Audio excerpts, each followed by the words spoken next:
Salut tout le monde, c'est Purplista, j'espère que vous allez bien. Aujourd'hui je vous retrouve pour vous parler d'une séquence sur les tableaux à double entrée en grande section. Alors je sais, normalement aujourd'hui il devait y avoir une autre vidéo, mais au final je crois que je vais l'abandonner parce qu'elle me gave niveau montage, donc du coup on va abandonner cette vidéo. Et du coup on repart sur des vidéos de profs, donc c'est parti. Donc la séquence que je vous propose est en 8 séances, enfin 7 ou 8 séances, ça dépend des lettres. Moi je l'ai fait en 7 séances, j'ai pas encore terminé mais bref. On s'en moque. Donc, première séance, il s'agit de découvrir un quadrillage. Donc en fait, pour la séance 1, j'avais imprimé plusieurs quadrillages comme ceci. Et j'ai demandé aux enfants, donc ils étaient 5 ou 6, je ne sais plus, parce que j'en ai 11, donc c'est soit 5, soit 6, mais bref. Et je leur ai demandé qu'est-ce que c'est. Juste, qu'est-ce que c'est. Je leur montre et je leur demande qu'est-ce que c'est. Bon, j'avais plié en deux parce que c'était plus simple pour eux, en fait, de se concentrer que sur un seul quadrillage, parce que si je leur en mets deux, bah, voilà quoi. Bref, donc du coup, voilà ce que j'avais fait. Donc j'aurais dit qu'est-ce que c'est. Donc ils m'ont dit c'est un tableau. Ils m'ont dit c'est un carré. Il y a plusieurs carrés. Enfin bref, on est parti sur un truc. C'était pas ça du tout. Donc au final, à la fin, puisqu'ils n'ont pas réussi à me dire que c'était un quadrillage, bon ils m'ont dit que c'était un tableau, ça ressemble quand même à un tableau, donc voilà. Mais moi j'attendais le mot quadrillage et donc comme ils me l'ont pas donné, bah à la fin je leur ai donné parce qu'on va pas tourner autour du pot, s'ils connaissent pas le mot, bah ils vont pas le deviner, donc voilà. Donc je leur ai dit c'est un quadrillage. Ensuite j'ai fait une petite évaluation diagnostique parce que ça c'est toujours appréciable puisque mes tuteurs me disent tout le temps Audrey il faut que vous fassiez des évaluations diagnostiques. Donc du coup j'en ai fait une, voilà. Donc je leur ai donné à chacun un quadrillage comme ça, enfin deux au final, mais je leur avais plié la feuille en deux, comme ça ils pouvaient se concentrer que sur un seul. Ah oui non, avant de faire l'évaluation diagnostique, je leur ai demandé qu'est-ce que c'est que ça. Alors ils m'ont dit c'est un carré, bah oui c'est un carré, Audrey t'es bête. Et donc au final, il y en a quand même un qui a réussi à me dire c'est une case, donc là j'étais trop fière. Je me suis dit, ouh, trop bien. Donc voilà. Donc après évaluation diagnostique, donc je donnais à chacun un quadrillage comme ça et je leur demandais de colorier ce qu'est une colonne et ce qu'est une ligne. Alors c'était pas évident de leur faire comprendre ce qu'est une colonne et ce qu'est une ligne, mais au final ils ont quand même réussi à comprendre, donc je suis plutôt fière de moi, hein, j'ai bien fait mon boulot. Donc au final, après ça part dans leur cahier d'activité. Deuxième séance, il s'agissait ici de faire du repérage dans un quadrillage. Donc ils avaient un quadrillage un peu similaire à celui-là, sauf qu'il n'y avait pas cette colonne et cette ligne. En fait, il y avait juste 9 cases. Et donc ils avaient 3 couleurs de papier, un rose, un bleu et un vert, je crois. Enfin là, moi sur ma séquence, j'ai un vert, un rouge, un rose. Mais bref, vous prenez les couleurs que vous avez dans votre classe. Et donc en fait, la consigne était très simple. Il fallait qu'ils placent leur petit carré de couleurs dans le quadrillage sans qu'une même couleur ne se touche ni sur les côtés, ni en haut, ni en bas. Ils avaient le droit de se toucher par la pointe. Donc par exemple, si je mets un bleu ici, j'avais le droit de mettre un bleu ici puisqu'il se touche par la pointe, mais j'avais pas le droit de mettre deux bleus l'un d'un côté de l'autre. Voilà. Donc ça c'est pareil, ça a été un peu compliqué pour certains, mais ils ont tous réussi à le faire, donc j'étais quand même contente parce que voilà, ils ont quand même bien compris le principe. Ce qui nous amène donc à la troisième séance, et là on entre vraiment dans le vif du sujet, dans le tableau à double entrée. Donc en fait je leur ai lancé un défi, donc déjà il a fallu que j'explique ce qu'est un défi. Donc si jamais vous faites cette séquence, prévoyez de dire ce qu'est un défi à vos élèves parce qu'ils vont forcément vous le demander. Donc en fait mon défi c'était le suivant, donc je vais vous le lire hein, parce que je le connais pas par cœur, je l'ai lu à mes élèves, hein, parce que je leur ai dit voilà, j'ai un défi pour vous, mais je vous le lis parce que je me souviens plus très bien, donc voilà. Enfin, je sais plus si je leur avais lu ou si... Bref, on s'en moque. Donc en fait, c'est un petit garçon qui s'appelle Thomas, donc moi j'ai dit je le connaissais, hein, comme ça, enfin voilà, ça, c'est vraiment concret pour eux. Donc, Thomas veut aller prendre le goûter avec Julie parce que c'est son amoureuse. Mais le papa de Julie ne veut pas. Thomas insiste et le papa de Julie accepte, mais Thomas doit relever un défi. Il lui dit que s'il réussit le défi, il pourra manger le goûter avec Julie. Le défi est le suivant. Il doit s'habiller de 6 manières différentes avec seulement 2 bonnets et 3 pantalons. Il a le droit de mettre plusieurs fois le même vêtement. Si par exemple il a mis un bonnet orange avec un pantalon rouge, il n'a plus le droit d'être habillé de cette façon. Mais il a encore le droit de porter un bonnet orange et un pantalon rouge, mais avec un autre pantalon et un autre bonnet. Donc du coup j'avais imprimé un petit Thomas. Si je retrouve ce petit bonhomme, je vous le mettrai juste ici. Donc j'avais imprimé ce bonhomme, ensuite j'ai imprimé des bonnets différents, 2 bonnets et 3 pantalons pour pouvoir faire mon tableau à double entrée. Pour moi, en fait, c'était mon institutionnalisation. Donc en gros, mon cours, enfin, vous savez, en fait, dans une séance comme ça, où il y a un problème, en fait, il y a une phase de manipulation et ensuite il y a une institutionnalisation, donc on met en commun, voilà, c'est une mise en commun. Je trouvais plus le mot, mais je l'ai retrouvé, donc voilà. Donc à la fin, pour la mise en commun, j'ai fait mon tableau à double entrée, mais avant, en fait, je leur ai mis 6 fois Thomas sur une feuille. Du coup, ils devaient individuellement, bon, en fait, le prof avec qui j'avais fait cette séquence, et les élèves étaient par deux, mais moi je les ai mis tout seuls parce que, enfin voilà, ils étaient capables de faire tout seuls. Donc, ils devaient utiliser 2 couleurs de bonnet. Alors, je sais plus les couleurs exactement que j'avais pris, mais bref, on s'en moque. L'important, c'est qu'on ait 2 couleurs bonnet et 3 couleurs pantalon et que les deux soient différents. Donc voilà, au final, j'en ai qui ont réussi, j'en ai qui se sont rendus compte après quand on a. En fait, j'ai mis toutes les productions au tableau, vu que j'ai que 11 élèves, du coup, on peut tout mettre au tableau. Et du coup, on a regardé production par production, et il y avait des élèves qui m'ont dit mais en fait maîtresse, j'avais pas vu que j'avais mis 2 fois la même chose. Bon, après ils ont réussi à se corriger, donc ça y a pas de souci. Et donc ensuite, moi j'avais préparé sur un format A3 un tableau à double entrée, donc j'avais colorié, en fait j'avais mis déjà au tableau j'avais déjà mis mes bonnets, mes 2 bonnets coloriés et mes 3 pantalons coloriés, comme ça ils pouvaient se souvenir et puis ils pouvaient regarder au tableau pour savoir que voilà, il y avait un bonnet rouge, un bonnet vert par exemple. Oui, donc après moi j'avais fait un tableau à double entrée, donc après je leur ai montré du coup parce que forcément ça peut pas venir d'eux parce que bon, j'ai des élèves qui l'avaient fait. En fait, ils avaient colorié parce que j'avais fait 3 et 3. Il y a des élèves qui ont colorié les 3 bonnets en haut de la même couleur, les 3 bonnets en bas de la même couleur. Après, ils avaient juste à mettre les pantalons. Mais j'en ai, ils ont fait un peu au pif, donc voilà. Donc là, pour vraiment les aider, je leur ai dit voilà, pour vous aider, on peut faire comme ça. Donc je leur montre. Donc j'avais mis les 2 bonnets pour les colonnes et les 3 pantalons pour les lignes. Et ensuite, on a rejoint les deux. Et du coup, après, j'avais collé des tomas. Et c'était à eux de me dire de quelle couleur je devais colorier le bonnet et pourquoi je devais le colorier comme ça. Voilà pour cette séance. C'était une séance où j'ai fait cette séance en classe entière. Enfin, en classe entière, ils sont que 11, hein, donc d'habitude, je fais 2 groupes l'après-midi. Mais là, du coup, je l'avais fait en classe entière. Donc en fait, on avait fait la phase de manipulation tous ensemble. En fait, enfin, ils n'étaient pas tous à la même table parce que sinon, ils copient les uns sur les autres et c'est pas le but du jeu.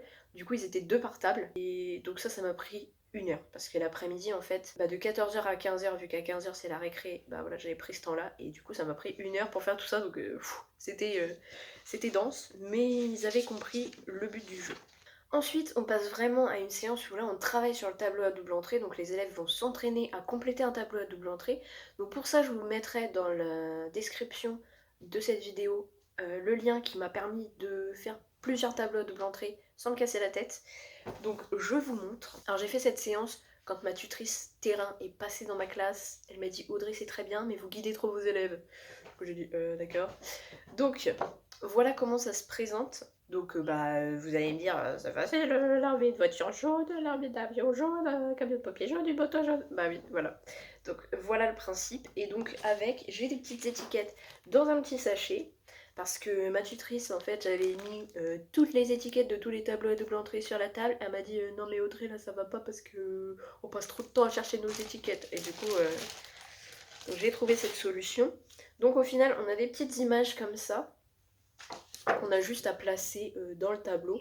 Alors on peut mettre de la pâte à fixe derrière pour ensuite revenir avec le groupe entier sur qu'est-ce que vous pensez du travail des autres. Après, s'ils voient qu'il y a des erreurs, ils peuvent dire ah bah non parce que là par exemple t'as mis la moto ici. En fait j'ai eu des élèves qui ont regardé soit les colonnes, donc là ils mettaient toutes les motos, enfin voilà ainsi de suite, soit ils regardaient que la couleur et en fait ils prenaient en compte qu'une seule information. Donc par exemple la moto rouge elle pouvait se retrouver dans la ligne des verts.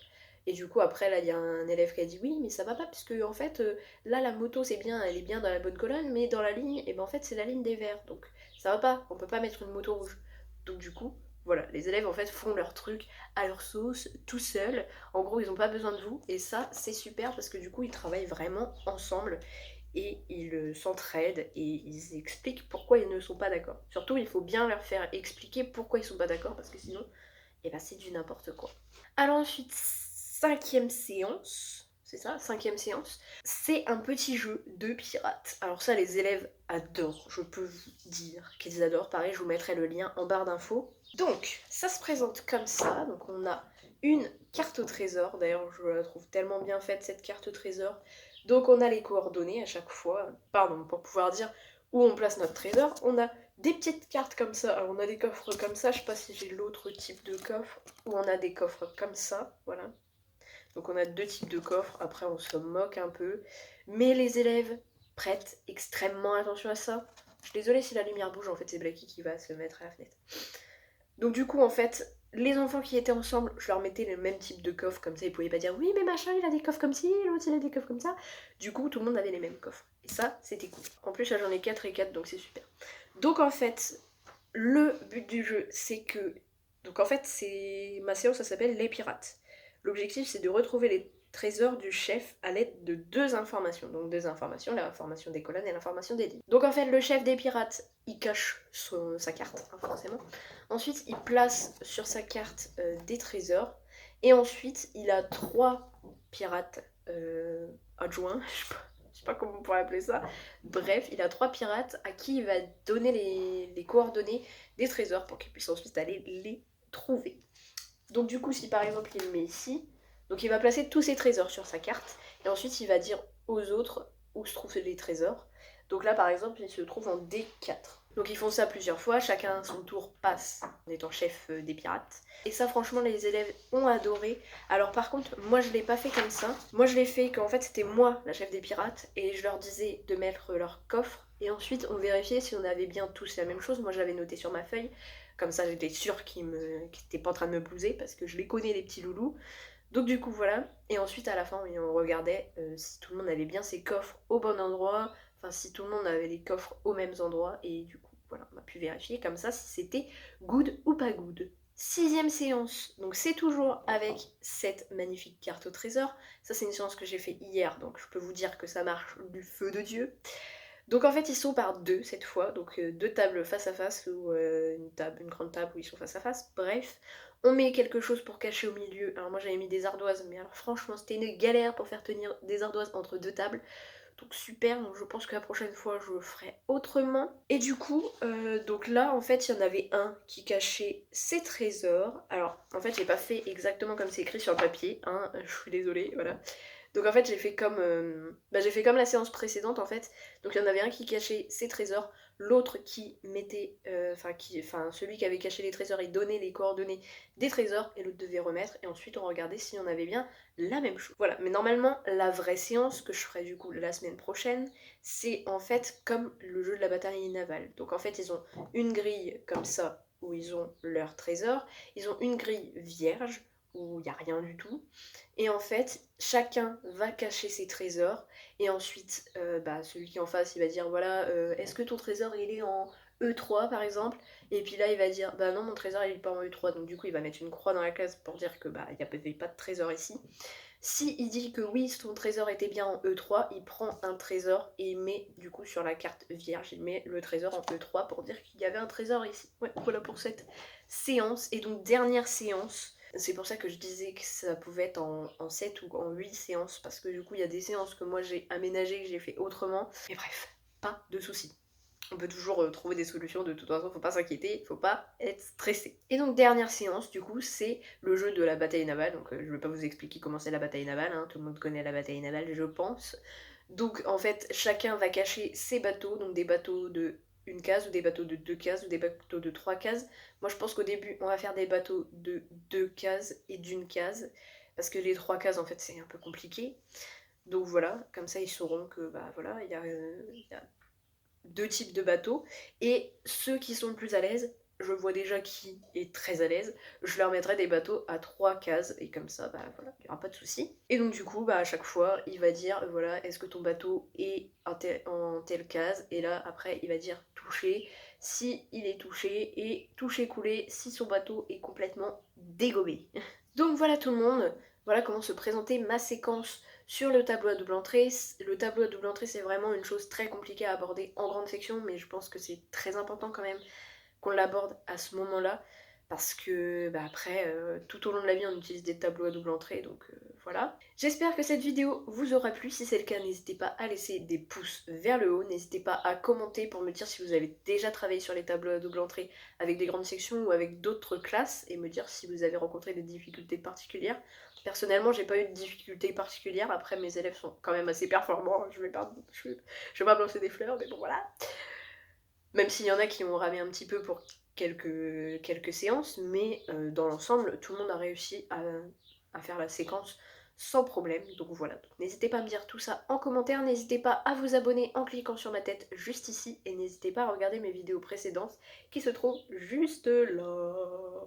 Et moi je vous dis à très bientôt pour de prochaines vidéos. Ciao tout le monde!